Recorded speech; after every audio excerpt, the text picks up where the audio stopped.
E aí galerinha, tudo bem com vocês? Bom, espero que sim. Gente, hoje a gente vai dar continuidade ao nosso assunto, né?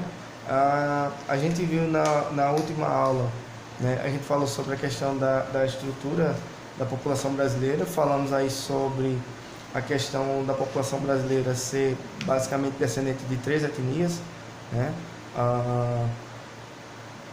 A gente colocou aí a questão indígena, né? A questão aí dos povos de origem africana, falamos dos europeus, né? E falamos também sobre como a mistura desses povos deu origem àquilo que a gente vai chamar de miscigenação, tá?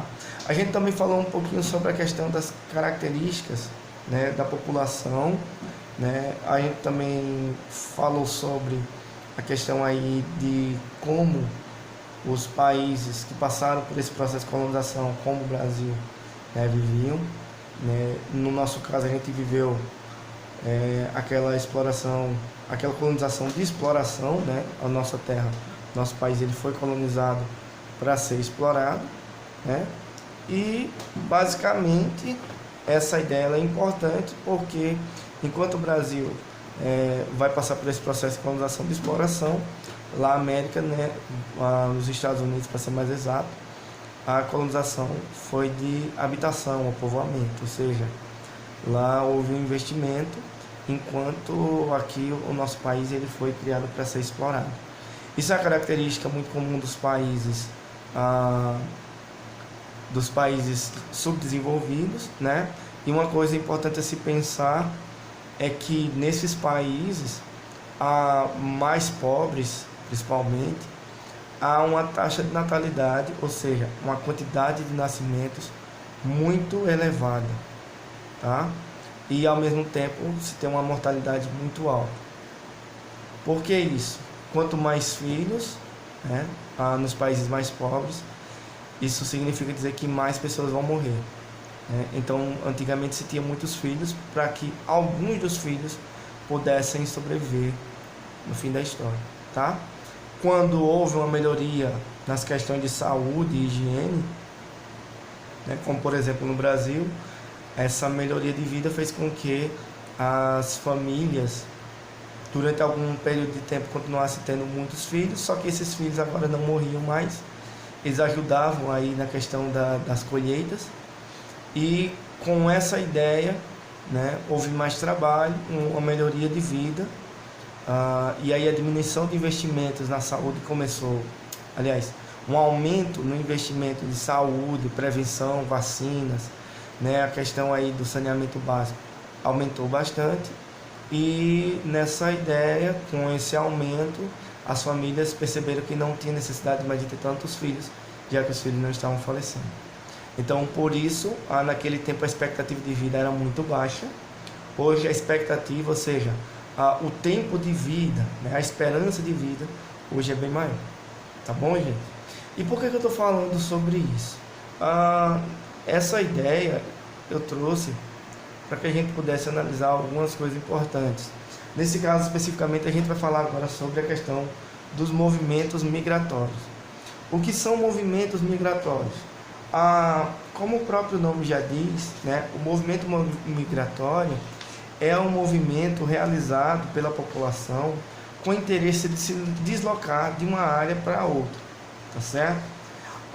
Esse movimento migratório ele pode ser gerado por várias características, porém as principais das características, ou as características que a gente pode destacar aí são, né, a questão da melhoria de vida, tá?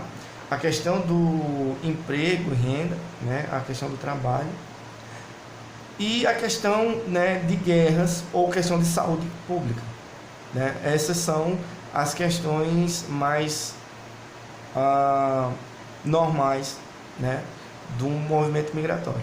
Além disso, a gente também pode encontrar aí a questão, né, da sobrevivência pela falta de alimento, tá? Então seriam essas as características principais do movimento migratório. E aí, gente, quando a gente fala movimento migratório, né, a gente tem que entender que migrar faz parte da ideia de se deslocar, tá? E aí tem dois pontos importantes dentro da migração. Nós temos os emigrantes, ou seja, aqueles que cometem a emigração. E o que é uma emigração? Saída voluntária do país de origem. Ou seja, quando a pessoa, por exemplo, mora aqui no Brasil e quer ir para a Alemanha, quer ir para os Estados Unidos, para a Itália, né? Ela está fazendo isso de forma voluntária. Então a gente chama isso de emigração, tá? Geralmente quem faz a imigração só vai fazer isso para países que têm uma melhor condição de vida do que o seu. Por exemplo, os brasileiros, quando saem do país para outras regiões, geralmente procuram, né, países da Europa ou países da parte norte das Américas, no caso Estados Unidos e Canadá, pela ideia da melhoria de vida. Ok, gente? E o que é a imigração? A imigração é o ato de se estabelecer. Então, exemplo, alguém saiu de determinado país. Para a gente não vai interessar, não nos interessa que país ele saiu. Mas essa pessoa saiu de determinado país e chegou no Brasil e agora vai morar aqui. O que acontece? Ao se estabelecer no Brasil, na visão do brasileiro, essa pessoa é um imigrante. Tá certo? E aí o que acontece, gente? Eu não sei se vocês conseguem observar a figura abaixo. Ela traz aí imigrante entrada, imigrante saída, e ela traz aí um ponto, né? Ela traz uma imagem de um lugar. Por que ela traz essa imagem de um lugar, gente? Porque o que importa para definir o que é um imigrante ou imigrante é o lugar que eu estou falando. Perceba que quando eu comecei o exemplo, eu falei de alguém que saiu do Brasil e foi morar nos Estados Unidos. Mas esse sair do Brasil, perceba que eu dei uma referência do lugar. Então, se ele saiu do Brasil, do ponto de vista do brasileiro, ele é, né, um imigrante. Agora, por exemplo, o cara saiu da Venezuela e veio morar no Brasil, né? Se ele veio morar no Brasil, ele é um imigrante. Para o brasileiro é um imigrante, ele está se estabelecendo no Brasil, tá? E aí vem uma dicasinha, você pode observar aí, imigrante, né, começa com é de exit, saída, tá? E imigrante, input, significa entrada. Então, imigrante, exit, está saindo de um lugar, e imigrante, input, está entrando em um lugar. E lembre-se sempre, o que conta nesse caso especificamente é um país ou uma região fixa, tá bom, gente? Essa é uma ideia muito importante para a gente pensar, até porque o que acontece, além disso, a gente pode encontrar também, né, um outro tipo de pensamento, né, que são os migrantes. Migrante, ele nem está contido em emigrante, nem está contido em imigrante. E quem são os migrantes? Migrantes são pessoas que fazem esse movimento, por exemplo, de sair de uma cidade para outra, de um estado para outro, mas eles não saem do país, eles permanecem no mesmo país. Então, se permanecer dentro de um mesmo país é chamado de migrante. Tá certo, gente? Então, esse é um movimento interessante para a gente entender, certo? Porque a gente vai chamar isso de migração interna, né? E essa migração interna, ela pode ocorrer intra-regional, ou seja, dentro da mesma regional, dentro da mesma região, perdão, né? E essa migração, ela pode ocorrer, né, de região para região, tá certo? Essa migração interna, ela acontece, por exemplo, a pessoa mora em uma cidade pequena próxima a Arapiraca, e ela mora nessa cidade pequena, mas ela trabalha em Arapiraca. Então todos os dias ela vai fazer esse movimento, ela sai da sua cidade menor, ela vem trabalhar ou vem estudar em Arapiraca, terminou o dia, ela volta para sua casa nessa cidade pequena, descansa, dorme, tá? E no outro dia ela vai realizar esse mesmo movimento, tá? Então essa é uma migração interna, tá? E a migração intra-regional ou interregional, como você queira chamar, ela vai acontecer, por exemplo, a pessoa mora em Alagoas e ela quer ir para São Paulo. Então essa é uma ideia.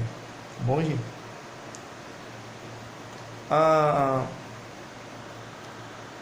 E aí o que acontece? Ele traz de novo essa ideia de migrações externas e internas. E ele traz aí, ó, fluxo de pessoas que saem do seu país para viver ou mesmo visitar outro país, geralmente país desenvolvido. Por que país desenvolvido? Porque quem sai do seu país está procurando melhoria de vida, já que ele vai morar. Então ele vai procurar um país melhor, com a economia melhor, com a estrutura melhor, tá certo? Professor, mas a pessoa pode sair do seu país de origem para um país pior para viver? Pode. Em duas situações. Uma, essa pessoa tenha dinheiro suficiente para se manter bem em um país mais pobre, tá? Ou seja, a moeda, a economia desse país tem que ser bem mais fraca, né? Ou, ponto 2, né, por práticas, questões religiosas. Exemplo, missionários, né? Existem muitas pessoas que vivem nesse segmento religioso que a gente vai chamar de missionário. Que são os missionários? São pessoas que andam pelo mundo, né, levando a palavra, né, levando o evangelho de Deus entre as nações. Então, geralmente, esses missionários, eles negam a sua própria vida para ajudar essas pessoas em países mais pobres. Exemplo, países como o Haiti, né, Moçambique, Sri Lanka e vários outros países, né, que são países mais pobres, que passam por problemas de catástrofes naturais e coisas nesse sentido, acabam recebendo muitos missionários, ok? E a migração interna tem aí, ó, deslocamento populacional realizado dentro do mesmo país, seja entre regiões, estados ou municípios. Então é aquela ideia que eu falei agora há pouco, tá certo, galera? Então, pessoal, essa migração, quando ele fala aí da migração interna, ela pode ser uma migração temporária, certo? A pessoa muda para determinada região por um determinado período de tempo. Por exemplo, a pessoa mora no sertão e aí ele vai lá para a zona da mata, ou seja, a parte do litoral, para trabalhar com cana-de-açúcar. Durante 3, 4 meses ele vai ficar trabalhando, vai morar nessa região por conta da cana-de-açúcar. Quando acabar o período da colheita da cana-de-açúcar, né, então ele vai voltar para sua casa. Então, nesse tipo aí, a gente chama de migração sazonal ou migração temporária, tá certo? E o que acontece? O outro tipo comum de migração é a migração pendular. Por que migração pendular? Porque ela fica como um relógio. Tic-tac, tic-tac. Vai, volta. Vai e volta. Exemplo, uma pessoa mora, como eu falei agora há pouco, né, mora numa cidade pequena, próxima a um grande centro. Então, deixa eu dar um exemplo aqui, tipo Arapiraca, Craíbas, ou Arapiraca, Feira Grande. A pessoa mora nessa cidade, né, a cidade do interior, mas é próxima, né, a metrópole que é Arapiraca. E aí o que acontece? Todos os dias ela vem de manhã, estuda, terminou o horário de estudar, volta para casa, dorme na sua casa, lá em outra cidade, aí amanhã vem de novo para Arapiraca, estuda, termina seu dia, volta para sua cidade pequena. Então isso aí é o que a gente vai chamar de movimento pendular. Ou seja, por que isso? Porque esse movimento vai acontecer todos os dias. Tá bom, gente? E só uma coisa para a gente finalizar aqui essa aula. Eu falei muito aí sobre a questão, né, de como a população vivia, né, logo no início desse vídeo, né, eu falei aí sobre a questão da classificação, né, da população, principalmente nos países mais pobres. E uma coisa interessante a gente observar é que essa classificação a gente chama de IDH, Índice de Desenvolvimento Humano.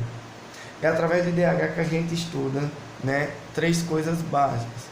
Questão da longevidade, ou seja, a expectativa de vida, quanto tempo de vida e a qualidade de vida que as pessoas têm em um determinado país.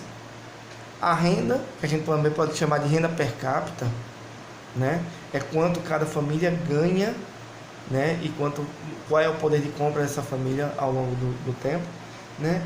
E a questão da educação, que a gente também pode chamar de índice de educação ou taxa de analfabetismo. Quanto mais pobre um país for, mais pessoas analfabetas vão existir nesse país. Quanto mais rico ele for, menos pessoas analfabetas vão existir, tá certo? Uma coisa importante para a gente finalizar é que o IDH ele é medido de 0 a 1. O 0 seriam os países com pior índice e 1 seriam países com maior índice. E só por curiosidade, para a gente finalizar aqui, o que acontece? Nenhum país do mundo vai atingir o nível 0, nenhum país do mundo vai atingir o nível 1, tá? Então isso é importante para que a gente possa entender como é que funciona, tá certo, meu? Então, galera, eu vou concluindo por aqui, beleza? Espero que vocês tenham entendido aí. Qualquer dúvida vocês podem perguntar no privado, tá? Compartilhe o vídeo, tá? Curte o canal, tá? Se inscreve, curte o vídeo, se inscreve no canal, tá? Não esquece de deixar lá um joinha, beleza? E essa semana a gente tem aula presencial. Valeu, galera, até a próxima, fui!